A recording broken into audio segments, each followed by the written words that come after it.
Check out Paddy Power's new and exclusive Cash Card Plus, available to use online, at ATMs or even down the local. Paddy Power, you beauty! Hi there, welcome along to the Racing Post Weekend Football Postcast. I'm Bruce Millington, and in the company of James Milton and Ian Wilkerson from the Racing Post Sports Desk and Paddy Power's Ed Quigley. We're going to rattle through a really busy time as the football season draws to a climax. Tonight we've got the Manchester Derby. On Saturday we've got another Glasgow Derby. We've got loads and loads of great Prem stuff. And into next week, we've got the Champions League semi-finals. It is all happening. We will have competition results and your chance to win a £25 or €25 free bet with Paddy Power. First of all, though, it's the 6 questions, 2 each, and then you get to answer the one you wish you had been asked. James Milton, how will the promoted sides fare next year? I'm talking Brighton and Newcastle. And before you tell us your view, Ed Quigley, what prices have you got for those two in terms of whether they'll survive or thrive next season? So Newcastle are currently 3-1 for relegation. Brighton are 5-6 for relegation, and then Brighton to stay up will be 5-6, and Newcastle will be about 1-4. Okay, what do you reckon, James? I'm fairly optimistic about both of them. Actually, I think we've seen the promoted sides this season have given it a pretty decent go. Burnley, now in a bit of danger, but even Hull, both of those sides were kind of written off very early, and they've been pretty competitive. And I think Brighton and Newcastle, with the financial backing that they have, are probably in better shape there. Brighton, I think, have been terrific in the Championship, very consistent. Chris Hughton's done a great job. They do need to bulk up the squad. I think Glenn Murray's 33. I think he's one of those players who'll get you up. But, yeah. Well, I mean that's been the story of his career, really, hasn't it? He's not really been given a go at Premier League level, and so you'd want to see another striker come in there. And Newcastle, well, who knows what's going to happen there? But presumably they'll spend some money. So you'd be fairly hopeful. Yeah, for them, I'd see both of them sort of kind of 15th, 16th region of the table. Excellent. Okay, talking to next year, Wilco, who would you back for the Premier League? And Paddy Power, Ed Quigley, have got some prices, haven't you? Yeah, so we have Man City priced up as fabs for the Premier League next season. They're 11-4, and then you've got United and Chelsea both 3-1, Tottenham 8s, Liverpool 9s, Arsenal 10s, and 10s bar then. Nice and open, competitive isn't it? field, yeah, it's nice, really isn't it? Yeah, I'd be inclined to go with it's the last couple of years. I think the Premier League has been it's about teams and getting the team together rather than just putting in outstanding players into a team. And then that way, I'd be leaning towards the two teams who are at the top towards this year. I think Chelsea will build on a very good season.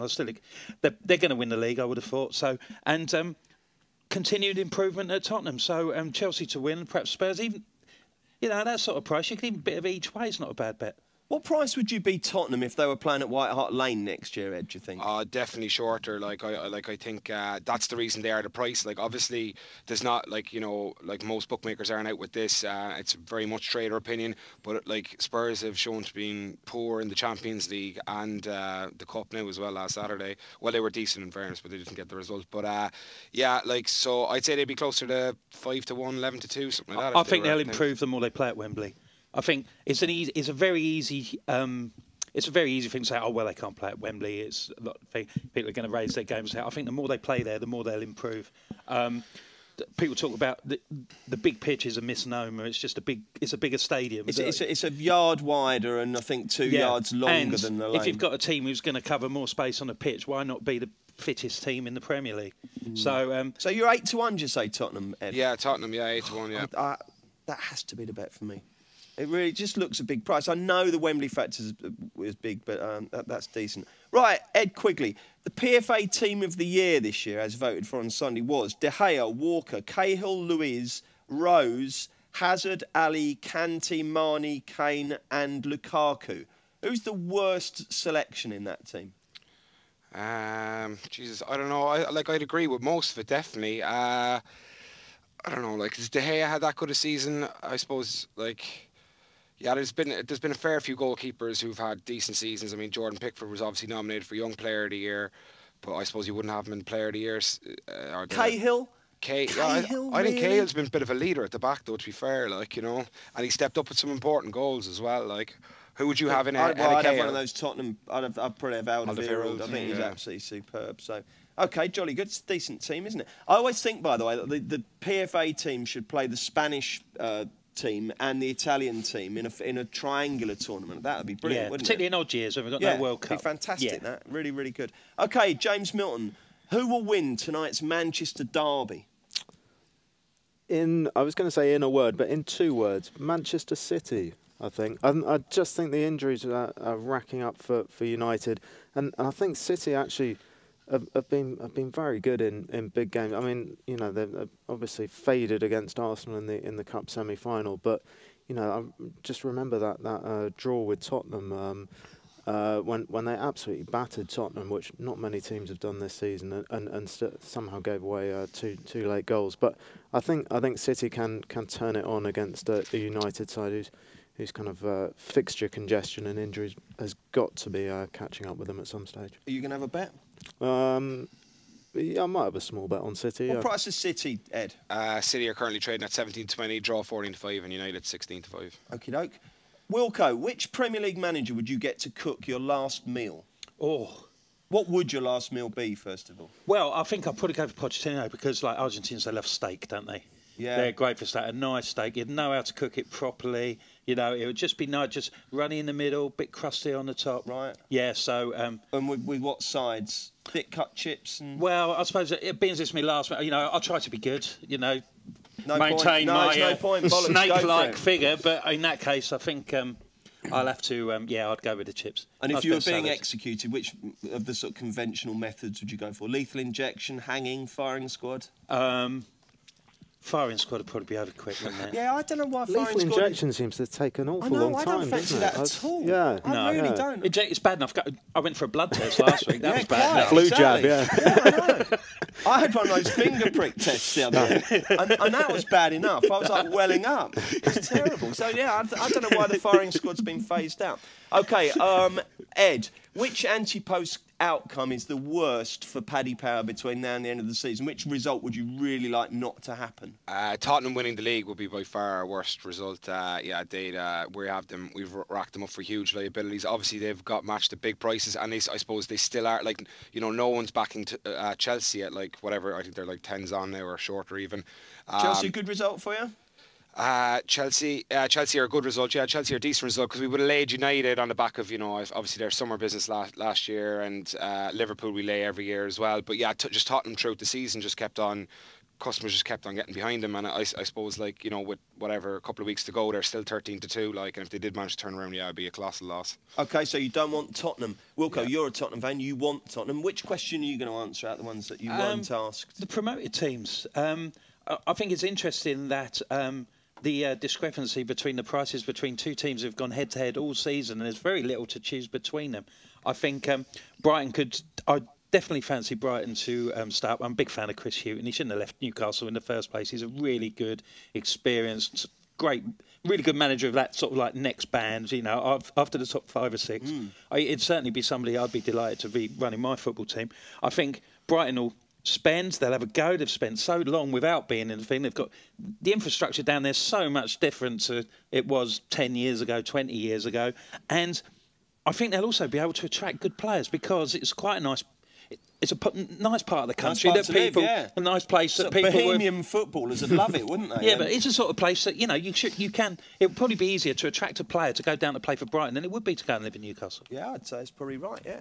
OK, far too much love for Brighton on this postcast. James, which question are you going to answer? Yeah, the Premier League next year. Yeah, never too early to start getting excited. But yeah, I completely concur with you guys about Tottenham's each way chances.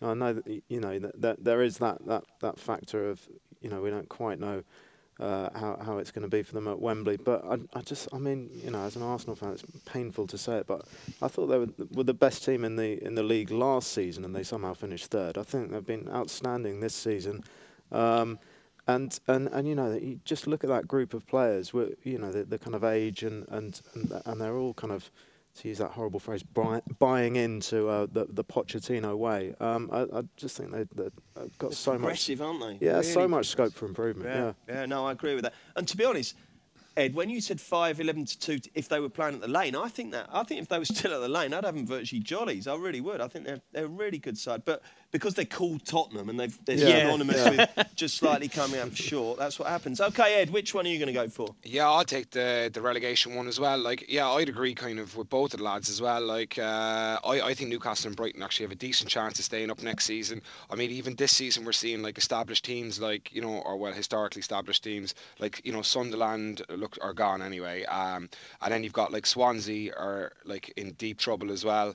And like, I just think the teams coming up from the Championship now are very, very, like, they're very good, like, in terms of like finishing kind of between the 20th to 14th, 13 kind of position in the Premier League. So I think teams like, you know, Bournemouth could be value for relegation next summer, and even like the likes of like Stoke as well. Like, I thought Stoke were big last summer. I backed them myself, but like these, and Watford will definitely probably be value too, I'd imagine. Like, them kind of teams could get sucked into it next year. There's a lot of teams can go down, isn't there, Ed, for sure? Yeah, no, definitely. And like, you're obviously going to have another team coming up from the Championship who would be, you know, rated weaker definitely than Newcastle and Brighton, be it Huddersfield or Fulham or whoever, like, you know. Okay.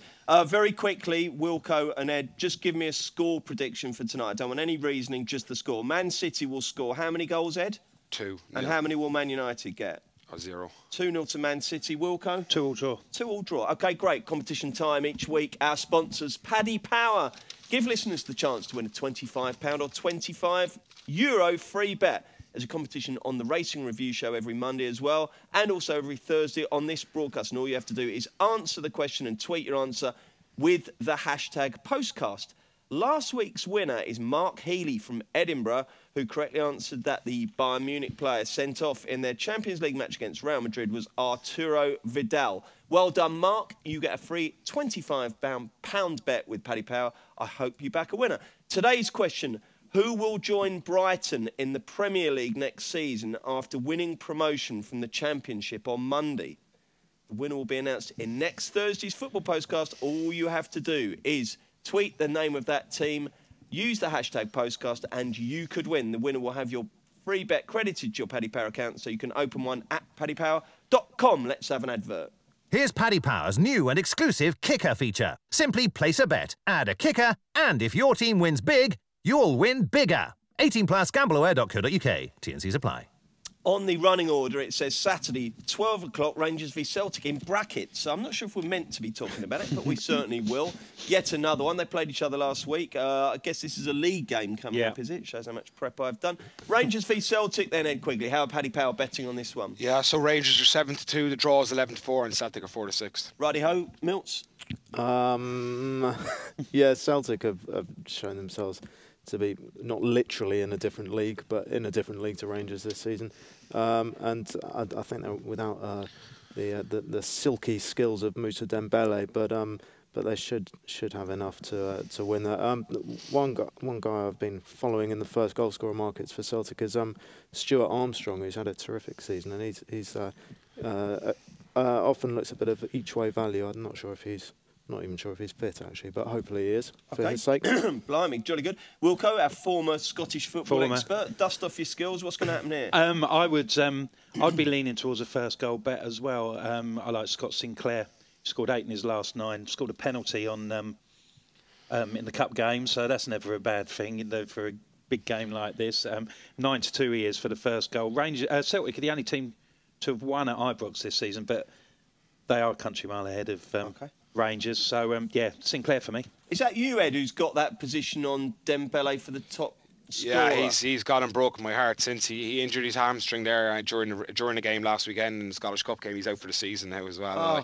Yeah, it's done. Like, I might get the place money, hopefully, but like, that's even under pressure from a guy called Liam Boyce at Ross County. Oh my goodness. Yeah, I know. So it's gone from like a £2.5 win to a possible loss. Like, but anyway. And I'm pretty sure that bastard Wilco knew it when he chose Scott Sinclair there. He was just rubbing your nose in it. Yeah, funny Wilco should mention Scott Sinclair. That's basically what I have here. I actually think Celtic look a little short for the game, despite the fact like Rangers didn't get a kick last weekend. But this is not at Hampden, it's at Ibrox, so Rangers should come into it a little bit more. I probably would, in the match betting, I definitely saddled with the Rangers side. It's hard for an Irishman to say that, but I play the prices. So, like, Dembele's season's over, as I just mentioned there, and yeah, I'm the exact same as Wilco. Like, Sinclair is definitely worth the dabble at 9-2, and he's like be all over it if Lee Griffiths doesn't start. And then there's also 6-5 on him anytime. He's got 20 goals in 30 SPL games. That's amazing, isn't it? Incredible. Have you ever done that? Get a ferry across from Northern Ireland to Scotland for the Old Firm game, Ed? No, I haven't. It's so hard to get tickets for those games. Like, is it true that they segregate the ferries? They have like a Rangers ferry and a Celtic ferry, or is that someone winding me up down the pub? I actually don't know, to be honest. They're a bit mad up there, yeah, it probably makes sense, to be fair, with them in a booze served on ferries, like, you know. Good grief. 5:30, Palace versus Burnley. This is a kind of, they're both slightly nervous and might just get sucked into it derby, this, isn't it, really? Palace Fabs, I guess, Ed? Yeah, Palace are 4-5. The draw is 27-10, and Burnley are 7-2. Righty-ho, James, what's going to happen here? Well, I'm going for the ever popular Palace clean sheet bet, which, you know, you're never entirely confident backing a clean sheet for any team. But I think Palace, even without Mamadou Sakho, obviously his injuries are a big blow. But I don't think it should matter against a Burnley side who have scored 10 away goals all season. They've scored twice in their last 6 games. One of those was a penalty. Palace have just been defending so well under Sam Allardyce. 3 clean sheets in their last 4 at home. That included obviously that famous victory over Arsenal. You know, they won at Liverpool, narrow defeat to Tottenham, and the only 2 goals they conceded in those games were absolute worldies to borrow a phrase from Paul Merson. Was that a worldie last night? Because I still haven't seen it. I was there. Whereabouts were you? I was in the Arthur Wait, so I was a fair way back. And I'm just so anti-Hennessy. I just thought, oh God, Hennessy, he never saves, and he never does a great save. It was right in the corner. It was it? Yeah, I thought it was a good goal. He was quiet, Ericsson, you know. I tell you, it was a pleasure to see Ali in the flesh. He's a Rolls Royce. Everything he did, his defensive duty, the way he moves the ball up and down the pitch. And he was his just touch, his little touches. Yeah, he's just absolutely brilliant. What a player. So you're going Palace clean sheet. Palace clean sheet. I think 6-5. Paddy Power offering. Yeah, yeah. 6-5. Yeah. Righty ho, that sounds good. Wilco, what about you? I like your boys. I think they'll win. They've played so well over the last few weeks. It makes you wonder how they were ever in that mess in the first place. Really, they play.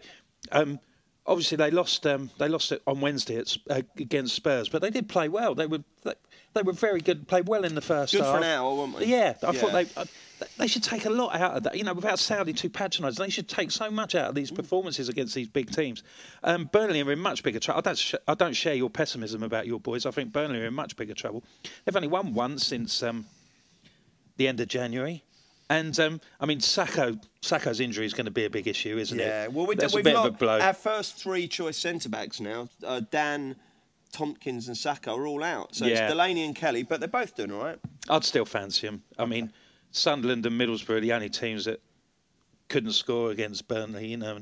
Burnley's away record. State of them. Burnley played 17, 4 points, minus 23 goal difference. That's dreadful, isn't it? 4-5, big price. OK, 4-5 Palace for Wilco, 6-5 Palace clean sheet for Milts. What about you, Ed Quigley? I think you've covered every point between the 3 of you there. Like, yeah, I agree with it. I agree with the lads. I suppose mainly Wilco. Like, I really fancy Palace at 4-5 as well. I think it's a cracking bet.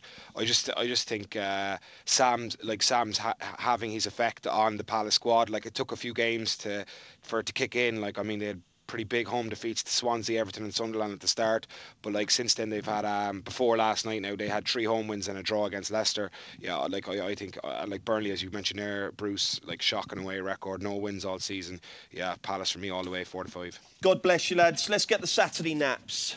This will not be beaten. Feeling confident about your one, James?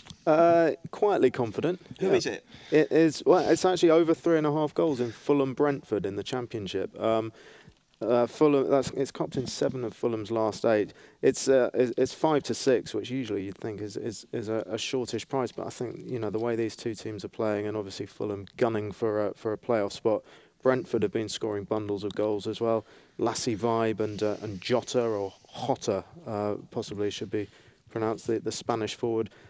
in cracking form, and I think it's going to be a very entertaining encounter at Craven Cottage. I watched the reserve fixture. I didn't watch the reserve. I watched the reverse fixture early in the season. That was a really good game. It was absolutely brilliant. That was really enjoyed that game. So yeah, two lovely teams. Yeah, they are, aren't they? Okay, excellent. Wilco, what's yours? Well, I've just glanced at your notes and seen you've got the same game as me, so I'll pick another one. No, go on. Well, I'm quite happy to pick another one. No, so go on, you go with it. Sure. Yeah. Okay then.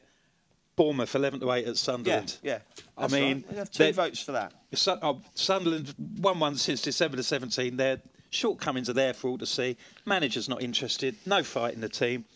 Bournemouth, they had a tough run of fixtures. They played some big boys and got tonked by Chelsea and Spurs, but bounced back last week. Big win against Borough. They'll win up there. Well done, good. I second that emotion. I can't believe you managed to read those notes. That was a horrible scrawl. Nosy bastard. Ed. After the initial panic, it was fine. Ed, who's your nap? I'm going to go, again, after saying Rangers a minute ago, I'm going to be slaughtered over this. I'm going to go with Villa at 5-2. Away at Blackburn. Obviously, I saw Blackburn. You're going to tip against your team. Well, I'll put it to you like this, all right? Like, again, I play the numbers, but Blackburn are 4-9 for relegation at the minute. Like, we've had only one defeat in our last 7 or 8, I think, under Mowbray has turned it around a small bit. But there's no way Blackburn can be like 23-20 at home to Villa. Now, I know what's factored into that price is Villa have nothing to play for, essentially, and Blackburn are going all out. But like 5-2, it's such an overreaction. It's off the charts. 5-2 is a cracking bet on Villa. It has to be the value this weekend. And while I actually probably won't bet on it, well, I will bet on it. I'll hedge the misery. If you may as win. well, yeah. Yeah, to ameliorate the pain. That's the posh way of saying hedging, isn't it? You'll have to talk to him. I love taking on a team that's got something to play for against a team that doesn't, because the price is just the other game that for anybody who wanted 4, the other game that I looked at is very similar to that. Is Huddersfield at Birmingham. Huddersfield to win. Yeah, I mean, I know their playoff places are a thing. Birmingham, Huddersfield are underdogs at Birmingham. That Birmingham team that's fallen through the floor in the last 6 months. Righto, so you're going over 3.5 in Brentford-Fulham or Fulham-Brentford. We're both going for Bournemouth at Sunderland. You're, Ed, going for Villa at 5-2 against Blackburn, and Wilco, if you want another one, if you ever wanted 2 tips off Wilco, which nobody ever has, Huddersfield to win at Birmingham. Thank you very much, chaps. Sunday's game's coming up. Here's Paddy's latest offer. It's 2 up, you win. We'll pay out immediately if the team you back goes 2 goals up. Available in all Premier League and La Liga matches. Not available in shops. T&Cs apply. 18+. BeGambleAware.org. Hi there, Bruce Millington, James Milton, Ian Wilkerson and Paddy Powers, Ed Quigley, looking at 3 fabulous Premier League games on Sunday, and then we've got a Monday night football as well. So there's loads happening this weekend. It really, really is good. And the Sunday triple header kicks off at noon with Man United versus Swansea. Man United are going to be short. Just how short are they, Ed Quigley? Yeah, they're 4-11 currently, Bruce. The draw is 4-1 and Swansea are 15-2. Righty-ho, James, lead us off. Obviously we're doing this before the Manchester derby, where I was quite negative about United, but I think this game looks an excellent chance for them to take 3 points. I mean, Swansea's away form, we mentioned Burnley's away form being bad. Swansea's is nearly as bad, 13 defeats in 17.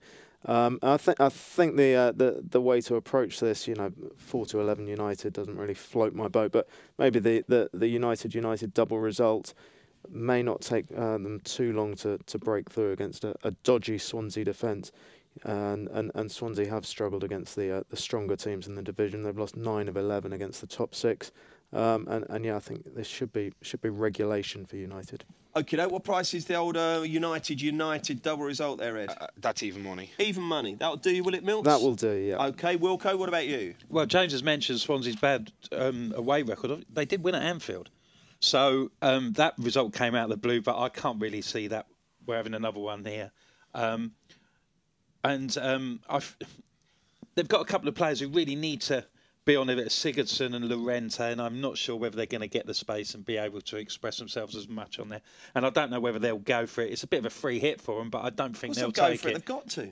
But United have obviously had a lot of draws at home, 9 draws at home, and 12 of the last 14 games at Old Trafford have been unders. Wow, good angle. 11-10. Good under angle. 2.5. 12 of the last 14. Excellent. I love it when a stat comes out like that backs up an opinion. And so you're getting odds against something that's happened 12 of the last 14 league matches. games. Yeah, that sounds good. Ed, what do you think will happen here? Yeah, this line will probably move a bit anyway, maybe not majorly on the back of tonight's result, unless it's a majorly shock result in his injuries and stuff like that. But yeah, it's a quick turnaround for United. Obviously, they're playing tonight and then playing Sunday, and then they've Celta Vigo on Thursday as well. And as we've mentioned at the top of the show already, like, they have got a lot of injuries. Like, I don't know. Look, back in United, these kind of prices, you know, you'd be ringing up Wonga for a loan at this stage at home, like, because they've drawn so many, as Wilco just said there. I personally wouldn't be touching it at 4-11. I actually think Swansea might pick up a point here. I know there's nothing to back that up really on their historical form this season. It's just I just You got a feeling, yeah? Yeah, Swansea +1 for me at 2-1. I think is a decent bet. Okay, 205. Everton, Chelsea. Chelsea obviously desperate. This is one of the harder ones, isn't it? One of the harder hurdles before they reach the winning post. What price are you that they will overcome Everton here? They're even money. Go on, give us Everton in the draw. It's all right. Okay, so Everton are 13-5 and the draw is 27-10. And we'll stick with you, Ed. What's going to happen? Yeah, I suppose it's one of the few of Chelsea's remaining games that looks difficult on pay. It is difficult actually. Everton have the third best home record in the league, only behind Spurs and Chelsea. Their last league defeat came in December to Liverpool in the 92nd minute. Chelsea looked good in the second half against Southampton. They got the job done. Look, Lukaku should be well up for this. He's being strongly linked with a move back to Chelsea again. They've won their last eight home games. Yeah, I think Everton look a price here, and I'll be backing Everton at 13-5. Also Lukaku, first goal scorer 5-1, and anytime 8-5. He's in obviously scintillating form at the minute. Yeah, it'd be interesting, wouldn't it, this one? It'll set up the final game if Everton get a result. Do you think they will, James? I thought Chelsea looked a shade short to this. I was edging towards the draw, actually. But yeah, as Ed said, I mean, Everton are on a terrific run. Their only league defeats, actually, since Christmas have come away at Tottenham and Liverpool. And they've given a good account of themselves at home in all the big games. Drew with Tottenham and Manchester United. Lost, obviously, very late on to Liverpool. Beat Arsenal 2-1. I should say they were very lucky that night. And then they thumped Man City 4-0. So I think this is a tough one for Chelsea. I can just see maybe kind of 1-1, but yeah, backing the draw looks a bit of value. Okay, any love for Chelsea from you, Wilco? Yeah, I think they'll win. A lot of stats love for Everton actually. 8 straight home wins. They've scored 3 goals in 7 of those 8. I heard lots of reports of people who went to watch them at West Ham last week and said how terrible they were. They looked awful. Couldn't believe they were in the top 6. West Ham put them to the sword, couldn't score. So that's what's sort of hedging me a little bit more towards the visitors. I mean, Chelsea, they look so efficient. They got the job done with great efficiency against Southampton last week. Yeah, even money. I think they'll get the job done. They'll win. Ed goes for Everton, James goes for the draw, Wilco goes for Chelsea. There you go. 4:30, what a big game this is going to be at the Lane. Tottenham versus Arsenal. And someone told me Tottenham are odds on for a North London derby for the first time since probably 1951 or something like that. Is that true, Ed? That is true, Bruce. They're currently 10-11. The draw is 12-5, and Arsenal are 13-5. 10-11. Okay, so we've got a Tottenham fan and Arsenal fan. Arsenal fan Milts, you go first. I mean, you know that is the kind of eye-catching headline, isn't it? Tottenham 10-11, but I actually think it's not a bad price. I mentioned how Pochettino's got this terrific group of players, and their home form's just outrageously good. 15 wins, 2 draws at the Lane. Arsenal had a major boost with the cup semi-final win.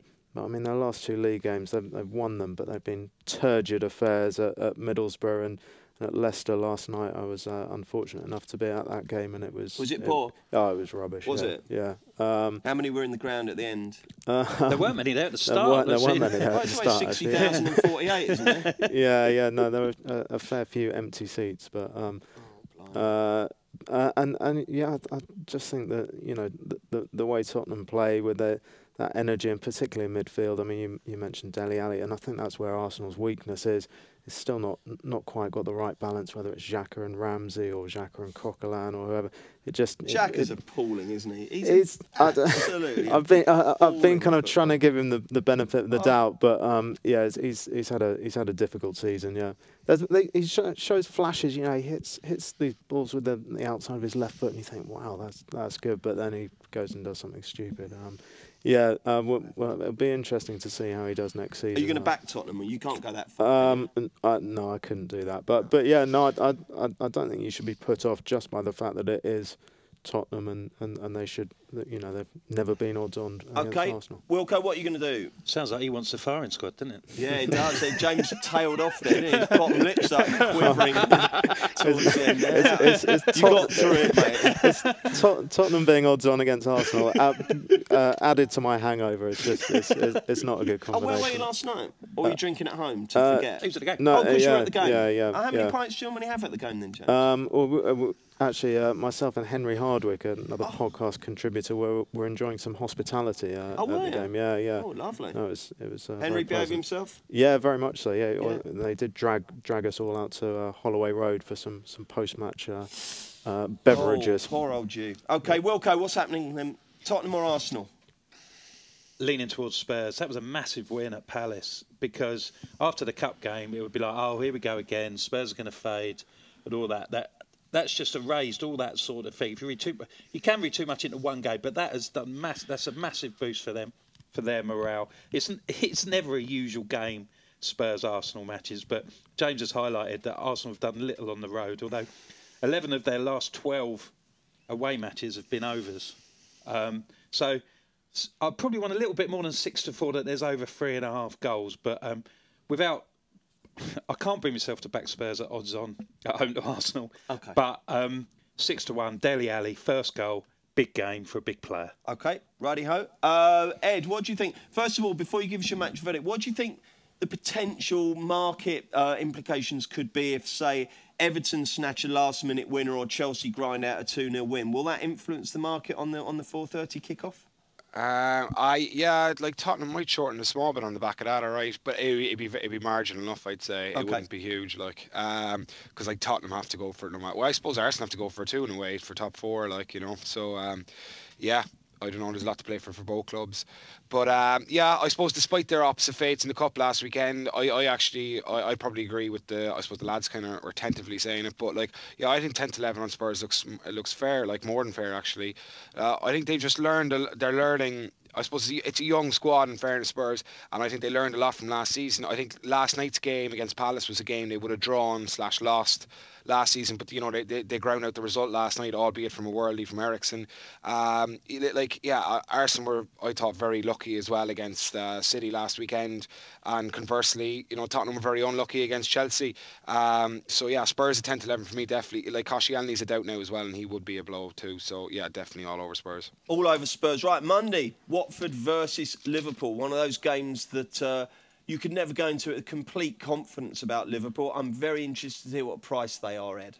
Yeah, they're the Watford are 5-1, the draw is 100-30, and Liverpool are 8-15. Oh, no, thank you. You're joking. Oh no! Don't let that influence you.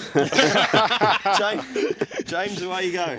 No, I do share your incredulity at that one. I mean, Liverpool, they're so easy on the eye at times, but they do look a bit soft as well. I think this game is crying out for both teams to score, but Watford usually score at home. All 5 of their home games against teams in the top 7 have seen goals at both ends.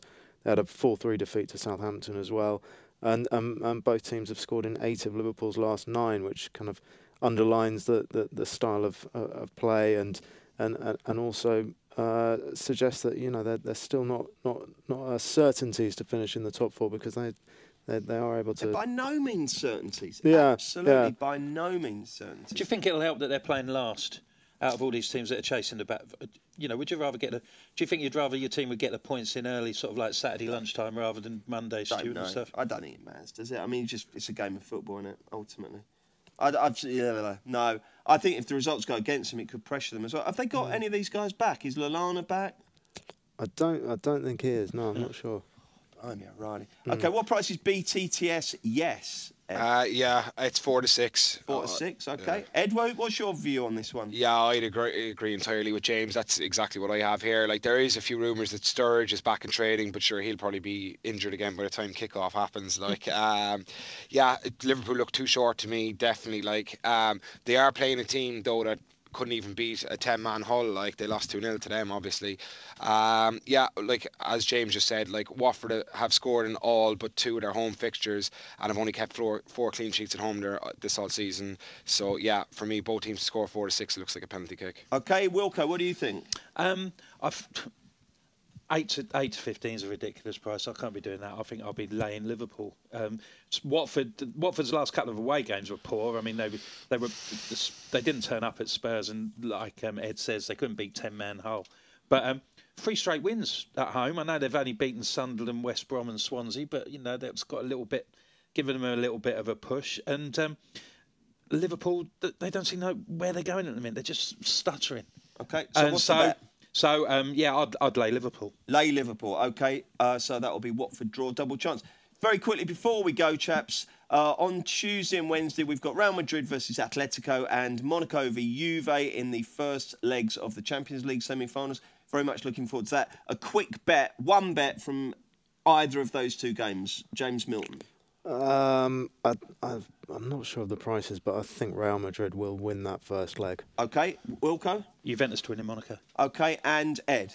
The most underrated team in Europe, back Monaco at 21 to 10. What price have you backed them at to win this? 150s. 150. How much will you win if they win? Come on, tell us. I only had a small few quid on it, but I've got a fair few quid on Atletico as well. But I was actually hoping they'd draw one another, and I definitely had won in the final. I know. I'm on Monaco at 66s, but it still feels a very long way away, even from the placement. I think it's they've played against 2 teams who really suited them, and Juventus I don't think will. You better start ameliorating then. Yeah. Looking forward to that. Well done, lads. Me and Wilco feeling very left out here. OK, thank you very much indeed to James, to Wilco and to Ed Quigley. Thank you for listening or watching. Back next Thursday with another football postcast. Check out Paddy's new kicker feature. If you fancy your team to run riot, add a kicker to your bet. And if your team win big, you win bigger. Paddy Power, you beauty.